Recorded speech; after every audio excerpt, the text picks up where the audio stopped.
Black hole कैसे बनता है? ब्लैक होल ब्रह्मांड के सबसे रहस्यमय और अद्वितीय खगोलीय पिंडों में से एक है। इसे समझने के लिए हमें सितारों की संरचना और उनके जीवन चक्र को समझना जरूरी है।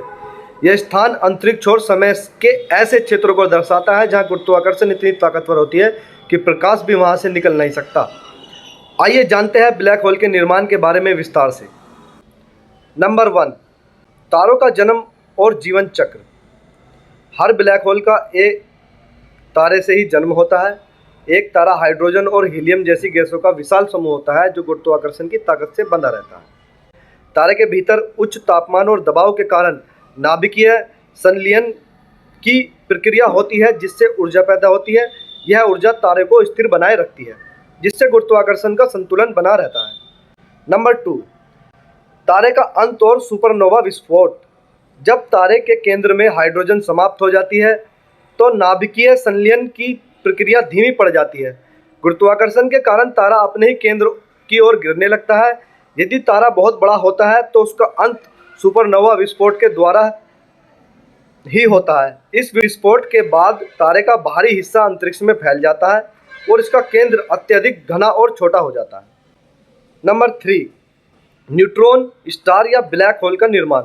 सुपरनोवा विस्फोट के बाद तारे के अवशेष की घनता और द्रव्यमान के आधार पर दो संभावनाएं होती है। यदि द्रव्यमान पर्याप्त रूप से बड़ा नहीं होता है तो वह न्यूट्रॉन स्टार बन जाता है, लेकिन यदि तारे का द्रव्यमान बहुत बड़ा हो तो गुरुत्वाकर्षण इतनी तीव्र हो जाती है कि वह अपने कोलैप्स को रोक नहीं पाता और ब्लैक होल बन जाता है। एक विशाल तारा अपने ही गुरुत्वाकर्षण के तहत कोलैप्स होकर एक छोटे बिंदु में बदल जाता है जिसे हम सिंगुलैरिटी कहते हैं। सिंगुलैरिटी के आसपास का क्षेत्र इवेंट होराइजन कहलाता है जहां से प्रकाश भी बाहर नहीं निकल सकता।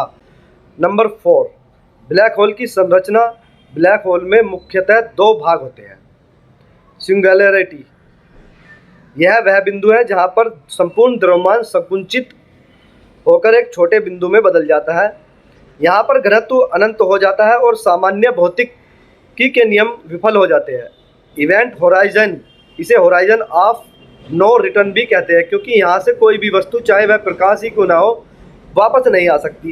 यह कारण है कि ब्लैक होल में हमें काले दिखाई देते हैं। नंबर 5, ब्लैक होल के प्रकार।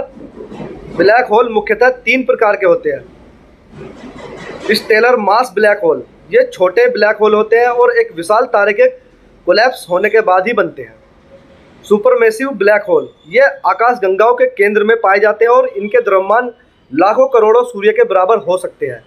इंटरमीडिएट मास ब्लैक होल, ये मध्यम आकार के होते हैं और तारों के समूह से मिलकर बन सकते हैं। नंबर 6, ब्लैक होल का अध्ययन क्यों जरूरी है।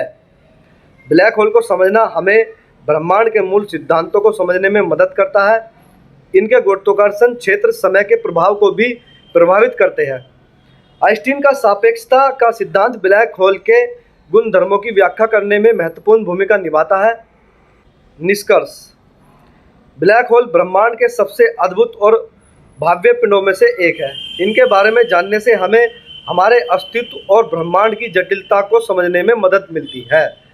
तो दोस्तों, आज के लिए मेरी वीडियो की जानकारी अच्छी लगी हो तो ज़्यादा से ज़्यादा शेयर करें। दोस्तों, मैं आपके लिए इस तरह की इन्फॉर्मेटिव वीडियो लेकर के आता रहता हूँ। तब तक के लिए बहुत बहुत धन्यवाद।